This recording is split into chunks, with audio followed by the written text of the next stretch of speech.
तो बच्चों आज हम देखने वाले हैं क्लास 12th का फिजिक्स। तो 12th के फिजिक्स में आज से हम स्टार्ट करेंगे चैप्टर नंबर 1 से। चैप्टर नंबर 1 की जो ऑनलाइन क्लासेस होंगी वो आपकी जल्दी स्टार्ट हो जाएंगी, तो आप ऑनलाइन क्लासेस को भी देखेंगे। प्लस आज जो हम कर रहे हैं वो हम इसको रिकॉर्ड कर रहे हैं, तो रिकॉर्ड क्लासेस आपको आज मिलेगी, कल से पूरी क्लासेस ऑनलाइन मिलेंगी। तो बच्चों जो हमारा क्लास 12th का फिजिक्स है, इसमें जो फर्स्ट बुक है उसमें हमारे हैं 8 चैप्टर्स। तो उसमें से हम पहला चैप्टर आज देखने वाले हैं। जो चैप्टर नंबर 1 है और चैप्टर नंबर 2 है, उन दोनों चैप्टर्स को मिला के हमारी यूनिट बनती है जिसको हम बोलते हैं इलेक्ट्रोस्टैटिक्स। तो आज से हम स्टार्ट करेंगे यूनिट 1 जो है इलेक्ट्रोस्टैटिक। सबसे पहली बात आती है कि इलेक्ट्रोस्टैटिक का मतलब क्या है। तो इलेक्ट्रोस्टैटिक्स का मतलब होता है कि हमारा जो चार्ज है, चार्ज इन रेस्ट। क्या मतलब है? चार्ज इन रेस्ट, यानी जो हमारा चार्ज होगा वो अभी रेस्ट में होगा, वो कोई भी मूवमेंट नहीं कर रहा होगा। ठीक है, अगली जो चैप्टर्स आएंगे चैप्टर नंबर 3 से, वहां पे जो हमारा चार्ज होगा वो मूव करना स्टार्ट कर देगा। ठीक है, आगे बढ़ना यानी मूवमेंट में स्टार्ट कर देगा। तो यहां पे जो भी चीजें होंगी वो चार्ज इन रेस्ट में बात करेंगे। तो हम जो चार्ज की कहानी है उसकी थोड़ी बात करते हैं कि जो चार्ज कहां से आया, इस चैप्टर की कैसे शुरुआत होती है। तो 600 BC यानी 600 BC पूर्व, यानी जो ईसा मसीह का जन्म हुआ था उससे 600 साल पहले की ये बात है। तो एक मैथमेटिशियन थे थेल्स। क्या नाम था? थेल्स। तो थेल्स ने क्या पता किया? थेल्स ने पता किया कि बाल्टिक सी जो है वहां पे एक गोल्डन टाइप का एक सब्सटेंस मिलता है। क्या मिलता है? Golden substance. गोल्डन सब्सटेंस जो होता है वो कुछ चीजों को अपनी ओर चिपकाता है। तो आपको बाल्टिक सी की तरफ मिलेगा, बाल्टिक सी। तो उन्होंने ये पता किया कि ये किसी चीज से तो चिपक जाता है और किसी चीज से ये रिपेल करता है, एक दूसरे को अलग भगाता है। तो वही जो चीज थी जो बाल्टिक सी में मिलता था, इसका जो कलर कैसा था? गोल्डन टाइप का चिपचिपा पदार्थ होता है, ये मिला। तो यहीं से जो स्टार्ट होता है वो हमारी जो थ्योरी है ऑफ चार्ज, यानी चार्ज की जो थ्योरी है वो यहां से स्टार्ट हो जाती है। तो सबसे पहले बात करेंगे कि जो इलेक्ट्रिक चार्जेस है इसके बारे में आपने प्रीवियस क्लासेस में भी पढ़ा है। तो जो चार्ज होता है, तो चार्ज के बारे में कुछ बेसिक प्रॉपर्टीज की बात करेंगे। चार्ज होता क्या है? तो आपने प्रीवियसली पढ़ा है चार्ज को 2 टाइप से। कितने टाइप से? 2 टाइप से। फर्स्ट अपना टाइप है पॉजिटिव चार्ज, पॉजिटिव चार्ज, और हिंदी में इसको बोलते हैं आवेश, और मैं बोलूंगा इसको धनात्मक आवेश। यानी जो चार्ज है हमारा वो पॉजिटिव चार्ज होगा एक, और दूसरा होगा हमारा नेगेटिव चार्ज। कौन सा? Negative charge. इसको बोलेंगे हम ऋणात्मक आवेश। क्या बोलेंगे? ऋणात्मक आवेश। ठीक है, बहुत सारी चीजें ऐसी होंगी जो हम दोनों लैंग्वेज में पढ़ने वाले हैं, हिंदी में भी और इंग्लिश में भी, जिससे दोनों बच्चों को फायदा हो सके। ठीक है, तो बच्चों यहां पे हमने 2 चार्जेस देखे, एक पॉजिटिव होता है चार्ज, एक नेगेटिव होता है। असली में क्या है कि कोई भी चार्ज जो है वो ना तो नेगेटिव होता है ना पॉजिटिव होता है। हमने क्या किया, किसी एक सब्सटेंस को हमने बोल दिया कि ये पॉजिटिव चार्ज है और किसी एक को बोल दिया कि ये नेगेटिव है। तो सबसे पहली बात आती है कि किस व्यक्ति ने इस बात को बताया कि जो चार्ज है ये पॉजिटिव है, ये नेगेटिव है। तो उनका नाम है बेंजामिन फ्रैंकलिन। क्या नाम है? Benjamin Franklin. बेंजामिन फ्रैंकलिन ने सबसे पहले ये नाम बताया कि इसको हम आज से पॉजिटिव चार्ज बोलेंगे और इसको हम आज से नेगेटिव चार्ज बोलेंगे। ठीक है, शायद ये वाली बात मैंने तुम्हें लिखा ही नहीं होगी अभी कि बेंजामिन फ्रैंकलिन ने इनका नाम दिया था। ठीक है, ये भी एक्स्ट्रा है। तो बच्चों जो चार्ज थे वो हमारे पास 2 टाइप के हो चुके हैं, एक पॉजिटिव चार्ज, एक नेगेटिव चार्ज। प्रीवियस क्लासेस में तुमने ये पढ़ा था कि पॉजिटिव चार्ज जो होता है वो एक दूसरे को रिपेल करता है, और नेगेटिव पॉजिटिव चार्ज क्या करता है? एक दूसरे को अट्रैक्ट करता है। हमने जो स्केल वाला एक्सपेरिमेंट किया था, जो अपने बालों पे स्केल घिसते थे हम प्लास्टिक का, उसके बाद में जो छोटे छोटे कागज होते थे वो उससे चिपक जाते थे। तो वही चीज हमें क्या बताती है कि जो चार्जेस होते हैं वो होते हैं हमारे 2, और उनके अलावा उनकी पहली प्रॉपर्टी ये होती है, यदि पॉजिटिव चार्ज होगा तो वो करेगा क्या? रिपेल। और नेगेटिव पॉजिटिव चार्ज क्या करेगा, अट्रैक्ट, क्या करेगा, अट्रैक्ट। तो हमने ये देखा था कि जब हम अपने सिर पे इस तरीके से जब स्केल को घिसते थे, उसके बाद में जो छोटे छोटे कागज होते थे हमारे, वो हमारे स्केल से चिपक जाते थे। तो ये कंडीशन क्यों होती है और कैसे होती है, तो इसके बारे में बात करेंगे। तो बच्चों हमारा जो सिर है, हमारे सिर पे क्या होता है, चार्ज होता है, और जब हम स्केल घिसते हैं अपने सिर से तो क्या होता है, चार्ज क्या होता है, ट्रांसफर होता है। यानी कि जो सिर पे चार्ज था वो स्केल पे आ जाएगा और कुछ स्केल का चार्ज सिर पे चला जाएगा। इस कंडीशन को समझते हैं कैसे होगा ये। जैसे मान लीजिए ये एक व्यक्ति है, इसका ये सिर है, इस पे बाल भी हैं, तो मान लीजिए ये बाल है इसके, ठीक है। अब बच्चों मैंने क्या लिया, एक स्केल लिया, और स्केल किसका लिया, प्लास्टिक का। प्लास्टिक का स्केल मैंने अपने सिर से रब किया। अब देखो होगा क्या, होगा ये कि मान लीजिए इस पर कोई भी चार्ज था, वो स्केल पे जाने लग गया। मान लो जब न्यूट्रल कंडीशन में जब स्केल था तो उस पर जो चार्ज था वो जितना पॉजिटिव होगा उतना ही नेगेटिव होगा, ठीक है ना। न्यूट्रल कंडीशन क्या होती है, जितना पॉजिटिव चार्ज है उतना ही नेगेटिव चार्ज होगा। जब मैंने अपने सिर से रब किया तो मान लो इस पर पॉजिटिव चार्ज ज्यादा आ गई और नेगेटिव चार्ज कम रह गई। तो इस कंडीशन में इस जो स्केल है इसको मैं बोल लूंगा पॉजिटिवली चार्ज। क्या बोलूंगा, पॉजिटिवली चार्ज। अब मैंने क्या किया, इस स्केल को मान लो कागज के छोटे छोटे टुकड़े थे, इनको मैं इसके पास लेके आया, तो इसने इसको अट्रैक्ट कर लिया, कागज के टुकड़ों को अट्रैक्ट कर लिया। तो ये बताइए कि ये जो कागज थे इन पर कौन सा चार्ज होगा, बताओ कौन सा चार्ज होगा, इन पर पॉजिटिव चार्ज होगा या नेगेटिव चार्ज होगा। अब मान लो ये पॉजिटिवली चार्ज है और यहां पे ये अट्रैक्ट भी कर रहा है, इसका मतलब इन पे क्या होगा, वेरी गुड, तो इन पर नेगेटिव चार्ज होगा, ठीक है ना, इन पर नेगेटिव चार्ज होगा, इसीलिए इन्होंने इसको अट्रैक्ट किया होगा, ठीक है ना। तो क्या ये वाली बात समझ में आ गई। अब बच्चों एक होती है न्यूट्रल की कंडीशन, ऐसी स्थिति जब किसी भी ऑब्जेक्ट पे कोई भी चार्ज नहीं कहलाई। असली में हर ऑब्जेक्ट पे कुछ ना कुछ चार्ज होगा। न्यूट्रल उसको हम कब बोलेंगे, जब जितना पॉजिटिव चार्ज होगा उतना ही जब नेगेटिव चार्ज हो जाए उसको हम कौन सी कंडीशन बोलेंगे, कंडीशन ऑफ न्यूट्रलिटी, ठीक है ना, न्यूट्रलिटी की कंडीशन। मान लो ये स्केल है, इस पे 6 यूनिट हो गया मेरा पॉजिटिव चार्ज। अब यदि मुझे न्यूट्रल की कंडीशन बनानी है तो इस पे नेगेटिव चार्ज कितना होना पड़ेगा, 6 यूनिट। वेरी गुड, तो 6 यूनिट पॉजिटिव चार्ज हो गया और 6 यूनिट नेगेटिव चार्ज हो गया। तो ये अब कंडीशन कैसी हो गई, न्यूट्रल की कंडीशन। अब ये ऑब्जेक्ट है, ये न्यूट्रल कहलाएगा। तो बच्चों यहां पे हमने ये सीखा कि जब हम किसी ऑब्जेक्ट को दूसरी ऑब्जेक्ट से रगड़ते हैं तो क्या होता है, चार्ज का ट्रांसफर होता है, यानी एक ऑब्जेक्ट से दूसरी ऑब्जेक्ट पे चार्ज क्या हो रहा है, ट्रांसफर हो रहा है, ठीक है। जो अपने सिर से किसकी भी ऑब्जेक्ट देख रखी है। इसके अलावा क्या देगा, पॉजिटिव पॉजिटिव चार्ज क्या करते हैं, रिपेल करते हैं, और पॉजिटिव नेगेटिव चार्ज एक दूसरे को क्या करते हैं, अट्रैक्ट करते हैं। तो इतनी बातें समझ में आ गई, ठीक है। तो आगे बढ़ते हैं और आगे हमारे में है, अब बात करेंगे हम कंडक्टर्स एंड इंसुलेटर्स की, कि कौन सी चीजें कंडक्टर होती हैं, कौन सी चीजें इंसुलेटर होती हैं। तो हम एनसीईआरटी के तरीके से चलेंगे, जैसे एनसीईआरटी में चीजें दे रखी हैं उसी अकॉर्डिंग हम चलेंगे। बीच में एक टॉपिक आता है जिसको हम बोलते हैं गोल्ड लीफ इलेक्ट्रोस्कोप। क्या बोलते हैं, उसके बारे में मैंने ऑलरेडी डिस्कस कर लिया था। It is not the part of our syllabus now, ये हमारे जो सिलेबस है उसका हिस्सा नहीं है, तो उसको हम अभी स्किप करते हैं। उसका मैंने प्रॉपर वीडियो अलग बना रखा है, आप उसको भी देख सकते हैं, ठीक है। अब हम बात करेंगे कंडक्टर्स की, किसकी, कंडक्टर्स। हिंदी में क्या बोलते हैं बच्चे इनको, चालक, वेरी गुड।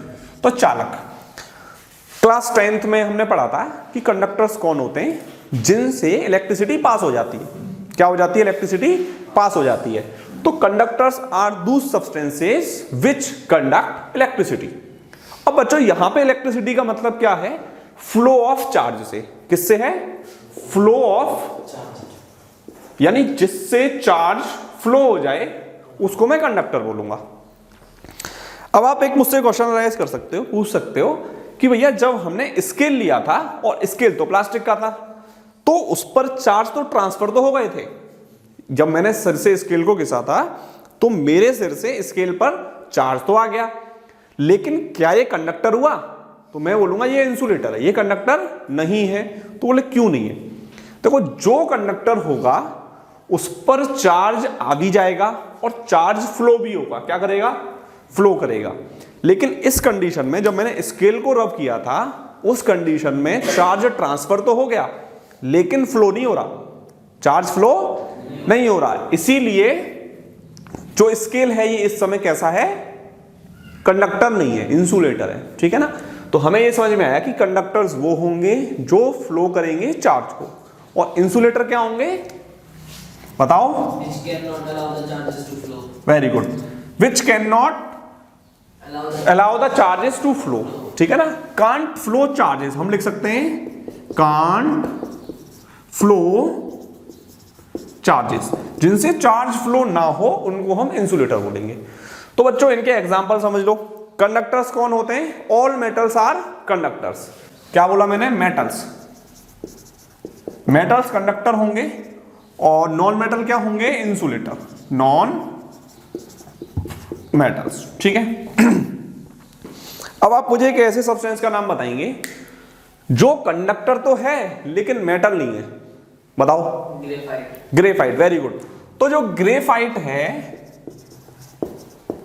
वो कंडक्टर तो है लेकिन वो मेटल नहीं है। तो ये एक्सेप्शनल केस है। ग्रेफाइट के बारे में हमने 10th क्लास में भी पढ़ा था कि ग्रेफाइट जो है वो इंसुलेटर हो, सॉरी नॉन कंडक्टर होता है। हाँ, नॉन मेटल होता है बट कंडक्टर होता है। ठीक है ना? इसके बारे में हमने 10th क्लास में पढ़ा था।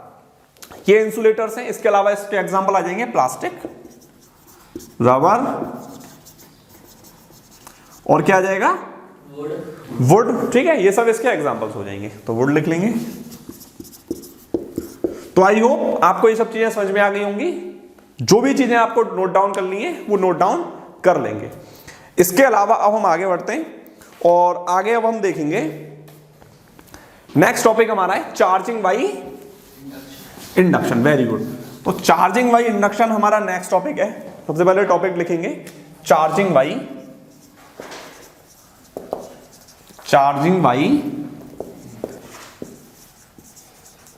इंडक्शन। ठीक है? और हिंदी में क्या बोलते हैं इसको? स्वप्रेरण द्वारा आवेशन। स्वप्रेरण द्वारा आवेशन। Very good. ठीक है ना? तो बच्चों अभी हमने जो पढ़ा, हमने ये चीज सीखी कि कोई भी ऑब्जेक्ट होगी उस पर जब वो न्यूट्रल की कंडीशन में होगी जितना पॉजिटिव चार्ज होगा उतना ही नेगेटिव चार्ज होगा। ठीक है? यहां पे पढ़ना है हमें चार्जिंग बाई इंडक्शन। तो मैंने दो पिथवॉल्स ली। और ये पिथवॉल क्या होती हैं? ये मेटलिक स्फीयर्स होते हैं। ठीक है ना? मेटलिक स्फीयर्स होते हैं और सेम शेप के और सेम साइज के हमें लेने होते हैं। ठीक है? तो सबसे पहले मान लो मैंने दो मेटलिक स्फीयर्स लिए, ये ए है और ये बी है। ठीक है ना? इस तरीके से बना लेंगे इनको और मान लो इनका साइज जो है वो सेम है। मैं नहीं बना पाता हूं तब भी ये कि सेम है। ठीक? अब बच्चों इन दोनों पे कुछ ना कुछ चार्ज होगा, पॉजिटिव भी होगा नेगेटिव भी होगा, बट मुझे नहीं पता कि कितना है अभी। ठीक है ना? अब मैंने क्या किया, एक पॉजिटिवली चार्ज रॉड इनके करीब लेके आऊंगा। तो कंडीशन नंबर यानी स्टेप 1 है ये। अब सेम मैंने दोबारा बनाया इनको और देखो दोनों टचिंग में है। ये वाली बात भी ध्यान देना, दोनों क्या है? टचिंग में। पॉजिटिवली चार्ज्ड रॉड इसके पास में लेकर के आता हूं। ठीक है? अब बच्चों होगा क्या, इन पर कुछ ना कुछ चार्ज तो थे ही। ठीक है? पहले से इस पे चार्ज मौजूद था। अब क्या होगा, जैसे ही मैं इसके पास में एक पॉजिटिवली चार्ज रॉड लेके आया तो पोलैरिटी ऑफ चार्जेस होगा। पोलैरिटी ऑफ चार्जेस क्या होता है कि जैसे पॉजिटिव चार्ज ये है तो इधर की तरफ जो नेगेटिव चार्जेस होंगे उनको पॉजिटिव चार्ज अट्रैक्ट कर लेगा। कैसे कर लेगा? अब देखिए, जब पॉजिटिव चार्ज आया तो नेगेटिव चार्ज इसकी तरफ अट्रैक्ट होंगे और ये पॉजिटिव को रिपेल करेगा। तो ये वाले चार्जेस कहां पहुंच जाएंगे? पॉजिटिव वाले अपोजिट डायरेक्शन में। इसी को हम पोलैरिटी ऑफ चार्जेस भी बोलते हैं। ठीक है? तो अब मेरा क्या हुआ, सेकंड कंडीशन में पॉजिटिव चार्ज रॉड लाने से नेगेटिव चार्ज इधर आ गए। ठीक है? अब देखते हैं आगे क्या करना है हमें। बच्चों थर्ड कंडीशन हमारी जो है, ये जो पिथवॉल्स हैं ये यही मौजूद हैं और मैंने इनको क्या कर दिया, थोड़ा सा सेपरेट कर दिया और जो पॉजिटिवली चार्ज रॉड थी उसको मैंने एज इट इज रहने दिया, ठीक है ना। ये ए बॉल थी और ये बी, ठीक है। अब देखो जैसे ही मैंने इनको सेपरेट किया तो इस वाली पिथ बॉल पे क्या था, नेगेटिव नेगेटिव चार्ज था, इस वाली पिथ बॉल पे क्या था, पॉजिटिव पॉजिटिव चार्ज था। जैसे ही मैंने इनको सेपरेट किया तो इस वाले पिथ बॉल पे यानी ए बॉल पे सिर्फ कौन सा चार्ज रह गया, नेगेटिव, और इस पे कौन सा रह गया, पॉजिटिव। अब चार्ज ट्रांसफर नहीं होगा, चार्ज अलग अलग हो गए। फोर्थ कंडीशन में मैंने क्या किया, ये थर्ड थी, फोर्थ कंडीशन में अपने क्या करना है, ये जो रॉड थी इसको हटा देना है, इसको मैंने हटा दिया। तो अब क्या होगा जरा देखेंगे, ये पिथ बॉल नंबर 1, ये पिथ बॉल नंबर 2। तो जैसे ही मैंने इस रॉड को हटाया तो अब क्या होगा, ये वाली पिथ बॉल पे केवल पॉजिटिव चार्ज आ जाएगा और इस पर क्या आ जाएगा, केवल नेगेटिव चार्ज, और जो चार्ज है वो यूनिफॉर्मली डिस्ट्रीब्यूट हो जाएगा। यूनिफॉर्मली डिस्ट्रीब्यूट का मतलब है कि पूरी तरीके से जो पिथ बॉल्स उन पर फैल जाएगा। तो आपको चार्जिंग वाली इंडक्शन समझ में आ गया क्या, ठीक है, वेरी गुड। अब देखो मान लो कि मुझे जो बॉल ए थी उसको मुझे यहां पे पॉजिटिवली चार्ज हुआ है ये, ठीक है ना। कैसा चार्ज हुआ है, नेगेटिव होना चाहिए था ये, ठीक है ना, ये सॉरी नेगेटिव होना चाहिए था ये। तो यहां पे ये नेगेटिव हो गया और ये पॉजिटिव हो जाएगा, ठीक है। यहां मिस्टेक थी, इसको चेंज कर लेंगे, ठीक है। अब बच्चों मान लो कि यदि मैं इस पे नेगेटिव चार्ज रॉड पास लेके आया, ठीक है ना, यहाँ पे जो नेगेटिवली चार्ज रॉड थी उसको यहाँ पे यदि मैं लेके आया तब क्या होगा, ये वाला जो चार्ज है वो पॉजिटिव चार्ज हो जाएगा और इस पे पॉजिटिव और इस पे केवल नेगेटिव चार्ज आ जाएगा, ठीक है ना। कोई दिक्कत है इसको समझने में, कोई दिक्कत नहीं है। क्या चार्जिंग बाई इंडक्शन तो मैं समझ में आ गया, ठीक है, वेरी गुड। तो चार्ज के बारे में हमने पढ़ लिया, चार्ज की छोटी छोटी प्रॉपर्टी, कब अट्रैक्ट करेगा कब रिपेल करेगा ये हमने पढ़ लिया। इसके बाद में हमने चार्जिंग वाली इंडक्शन भी पढ़ लिया, ठीक है। अब हम नेक्स्ट टॉपिक देखते हैं, और नेक्स्ट टॉपिक क्या है बताओ, basic properties of electric charges, ठीक है। तो basic properties of electric charges डालेंगे। तो कुछ प्रॉपर्टीज हमें ऑलरेडी नोन है और जो नेक्स्ट प्रॉपर्टीज है उनको हम पढ़ने वाले हैं, ठीक है ना। तो प्रॉपर्टीज ऑफ चार्जेस, हिंदी में क्या बोलेंगे इसको, आवेशों के गुणधर्म, ठीक है, वैद्युत आवेशों के गुणधर्म। तो बच्चों हमारी फर्स्ट प्रॉपर्टी है एडिटिविटी। क्या है, एडिटिविटी ऑफ चार्जेस। इसका मतलब क्या है कि जो हमारे चार्जेस हैं उनको जोड़ना, ठीक है ना, जो चार्जेस हैं उनको जोड़ना। तो मान लो मेरे पास में एक ऑब्जेक्ट है, ये इस पर चार्ज है मान लो 2q, ठीक है, चार्ज को q से डिनोट करते हैं, अभी इस पर डिस्कस भी करेंगे आगे, और प्लस 3q माइनस q। अब मैं आपसे पूछता हूं कि इस पर टोटल चार्ज कितना है, इस ऑब्जेक्ट पे टोटल चार्ज कितना है। तो आप क्या करेंगे, इसमें से 2q plus 3q minus q, ठीक है ना। जो पॉजिटिव के चार्जेस हैं उनको जोड़ देंगे, जो नेगेटिव है उसको सब्ट्रैक्ट कर देंगे। तो ये कितना हो जाएगा, 5q माइनस q। तो मेरा आंसर कितना आ गया, 4q। तो इतनी छोटी सी बात है कि जो चार्जेस हैं उनको हम जैसे नॉर्मली मैथमेटिक्स में चीजों को जोड़ते और घटाते थे, उसी तरीके से यहां पे हम चार्जेस को जोड़ेंगे और घटाएंगे, ठीक है। सब्सट्रैक्शन और एडिशन होगा हमारे चार्जेस का, ठीक है। इतनी बात समझ में आ गई। नेक्स्ट प्रॉपर्टी है हमारी कि जो चार्ज होगा ना वो कंजर्व्ड होगा। क्या होगा, charge is conserved. Second property, charge is conserved. जो इलेक्ट्रिक चार्ज होगा वो कंजर्व होगा। बच्चों हमने कंजर्वेशन लॉस पढ़े थे, क्लास 11th में भी पढ़ा है और 9th में भी पढ़ा है कि मास can neither be created, charge can neither be created nor be destroyed. तो वही ये लॉ है कि जो चार्ज होगा ना तो वो डिस्ट्रॉय होगा और ना वो पैदा होगा, ठीक है। Charge can neither be created nor be destroyed but it can be transferred, it can be transferred. इसका मतलब क्या हुआ, जैसे मान लो मेरे जो सिर है, मान लो कि मेरे सिर पे 100 चार्ज है, ठीक है, कितना चार्ज है, 100 चार्ज। और यहां पे एक ऑब्जेक्ट है, मान लो ये पेन ही है, यही वाला, इस पे जो चार्ज है वो मान लो 50 है, ठीक है ना, 50। 50 चार्ज, मतलब कूलाम लिख सकते हैं, अभी डिस्कस नहीं किया इसलिए मैंने चार्ज लिख लिया है। ठीक, अब बच्चों मैंने दोनों को रब किया। ठीक है, अब हुआ क्या कि जो मेरी ये सिर था इस पे मान लो 50 चार्ज रह गया। अब मैं आपसे पूछ रहा हूं कि जो मार्कर था या रॉड थी उस पर कितना चार्ज अब रहा होगा। तो सीधा सीधा मैं क्या करूंगा, टोटल चार्ज कितना हुआ इस पे 150, इस पे कितना चार्ज आ गया 50, घटा दिया मैंने तो कितना बचा मेरा 100, तो इस पे कितना चार्ज आ गया होगा 100। यानी कि total charge of an isolated system is constant. ठीक है ना, किसी भी सिस्टम का जो टोटल चार्ज होगा वो बराबर होगा, कांस्टेंट होगा।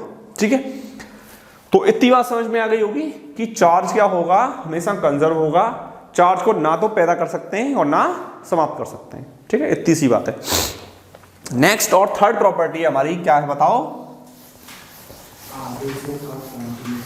Very good, quantization of charge, क्या यही है? ठीक है,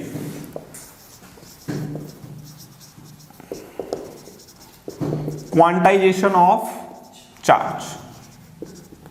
ठीक है बच्चों, तो क्वांटाइजेशन का मतलब क्या है? इसको हिंदी में बोलते हैं क्वांटमीकरण, आवेशों का क्वांटमीकरण। तो क्या मतलब है इसका? जैसे मान लो यहां पे हम बैठे हुए हैं, तो हम जितने भी लोग हैं यहां पे, तो वो कांस्टेंट हैं और नंबर्स में हैं, यानी 1 2 3 4 5 6 ऐसे हैं।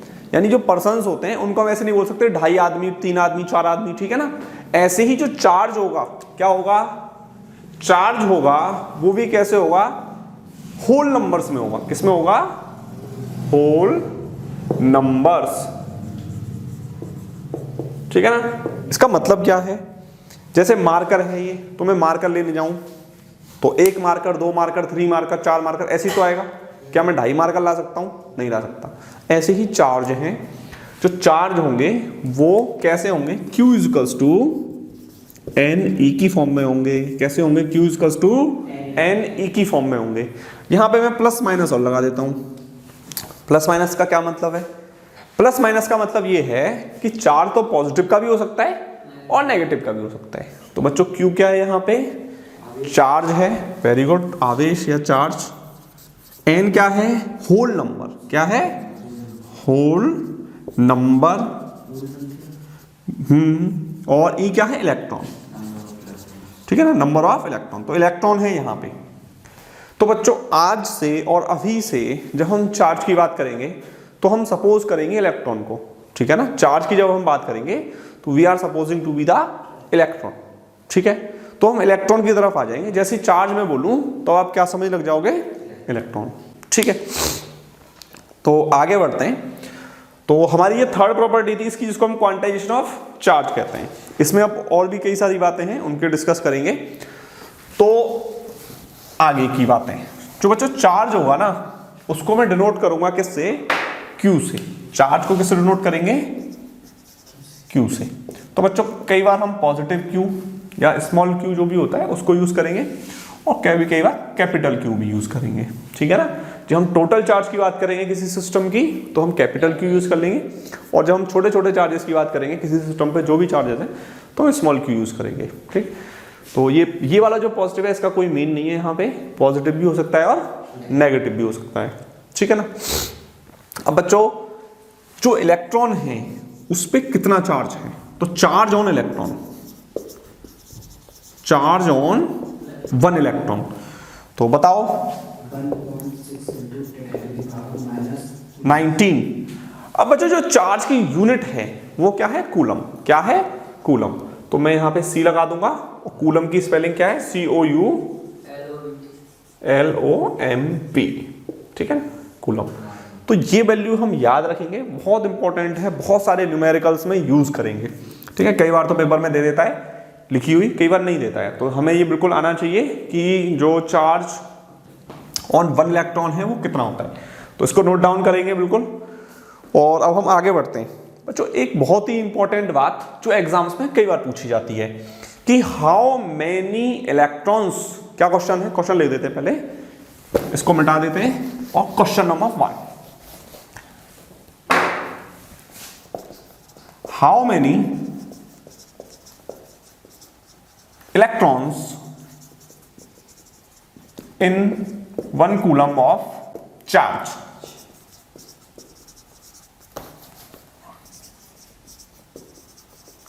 यानी 1 कूलम चार्ज में कितने नंबर ऑफ इलेक्ट्रॉन्स हमारे होते हैं। ठीक है, बताइए। 6.25 into 10 to the power 80 electrons. ठीक है ना, 6.25 into 10 to the power 18 electrons हमारे 1 कूलम में होते हैं। अब बच्चों हाउ और वाई, कैसे, ये कैसे वैल्यू आई, तो ये वाली बात बच्चे होमवर्क में करके लाएंगे कि ये वैल्यू मेरी कैसे आई। एनसीईआरटी में जो आपका सॉल्यूशंस हैं उसमें एक एग्जांपल के रूप में इसको दे भी रखा है। ठीक है ना, और एसएल अरोरा का जो फर्स्ट एग्जांपल है वो भी यही है। ठीक है ना, तो इसको बच्चे करके लाएंगे कि कैसे हुआ। जो बच्चे ऑनलाइन देख रहे हैं वो भी इसको डिस्कस करेंगे कि हाउ। इस वाली बात को हम नेक्स्ट लेक्चर में डिस्कस भी करेंगे कि ये कैसे आया। ठीक है, ये आपका होमवर्क है। ठीक, आगे बढ़ते हैं बच्चों, और बहुत ही इंपॉर्टेंट अब हमारा आ गया कौन, कूलम्स लॉ।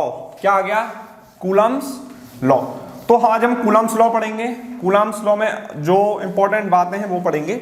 और मेरे हिसाब से क्लास 12 की स्टार्टिंग में जो सबसे इंपॉर्टेंट बात आती है वो यहीं से स्टार्ट हो जाती है, जिसको हम कूलम्स का लॉ बोलते हैं, कूलम का नियम बोलते हैं। ठीक है, इसका यूज आगे भी करेंगे और मेरे हिसाब से कई सारे चैप्टर्स में बहुत ज्यादा इंपॉर्टेंट रोल निभाएगा हमारा कूलम्स का लॉ।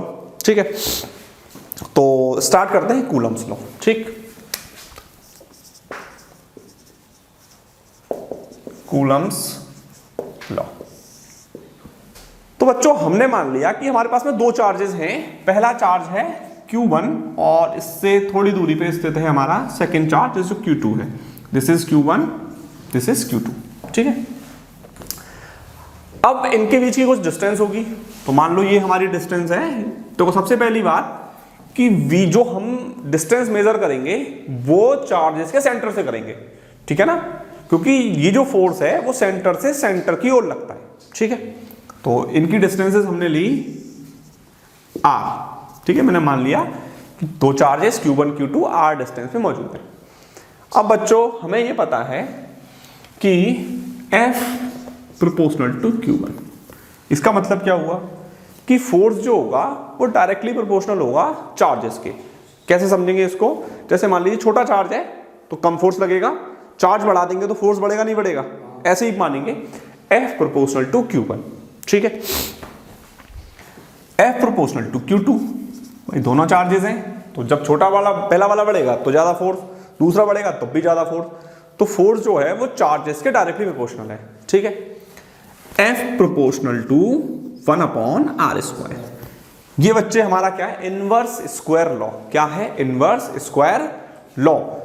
इसका मतलब क्या हुआ कि दूरी बढ़ाने पर अगर मैं चार्जेस के बीच की दूरी बढ़ा दूंगा तो देखो फोर्स कम होगा कि नहीं होगा। जब चार्जेस पास में होंगे तो ज्यादा फोर्स लगाएंगे और चार्जेस को मैं दूर करता चला जाऊंगा तो चार्जेस की जो फोर्स है वो कम होता चला जाएगा। ठीक है ना, तो यहाँ पे और यहाँ पे इनवर्स स्क्वायर लॉ है तो स्क्वायर आएगा। ठीक है ना, जब मैं इसका स्क्वायर बढ़ाऊंगा यानी जो डिस्टेंस का स्क्वायर करेंगे तो फोर्स मेरा क्या करेगा, घटना स्टार्ट कर देगा। ठीक है, इक्वेशन हमारी ये 1 है, ये 2 है और ये 3 है।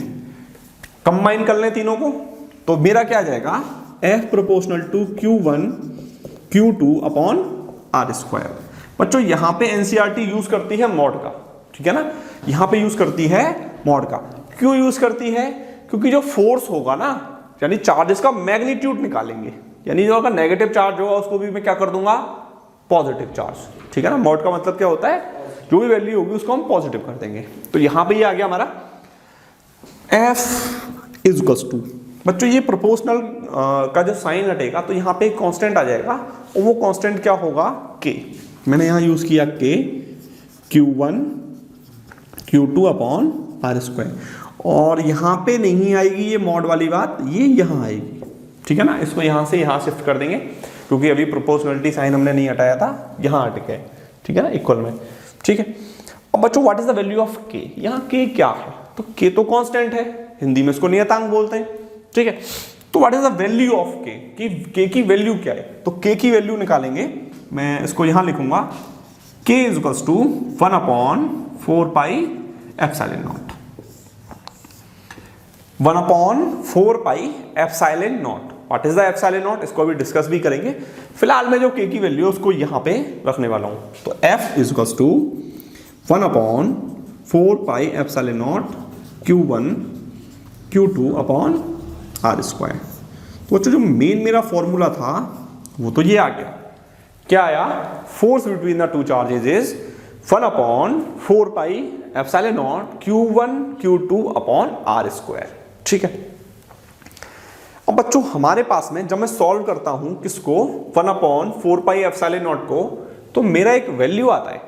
ठीक है ना, एक वैल्यू हमारी निकल के आती है जो कितनी होती है 9 इंटू, इसको यहां लिख देते हैं 9 into 10 to the power.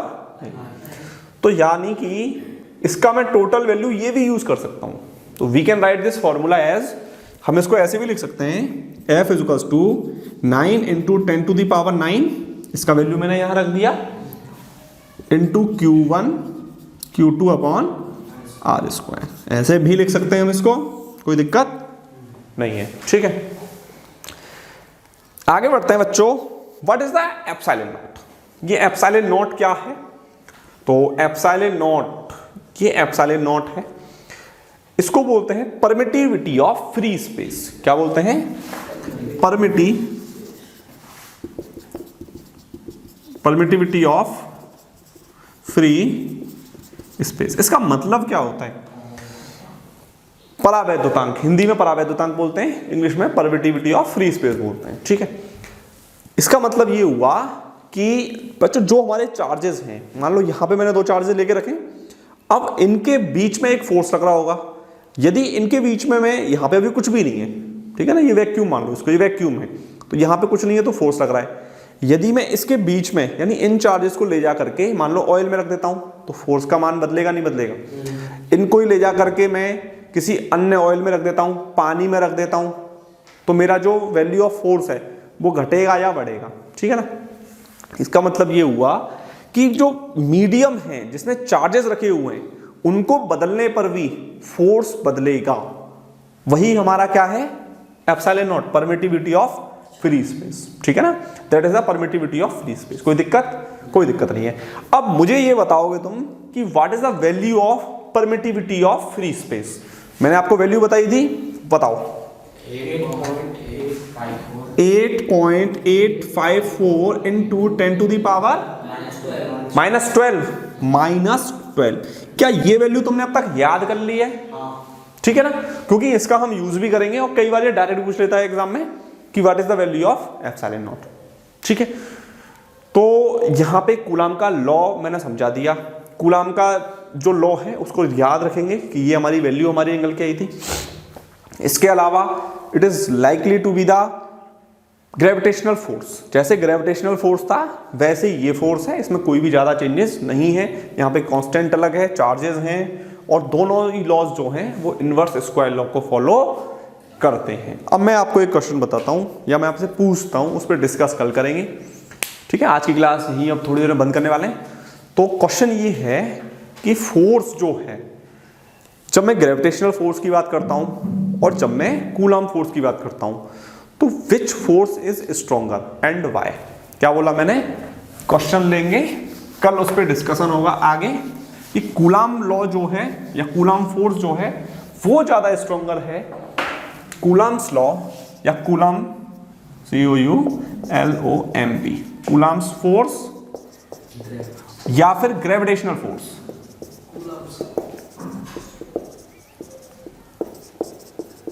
Which force is stronger, gravitational force is stronger और the Coulomb force is stronger.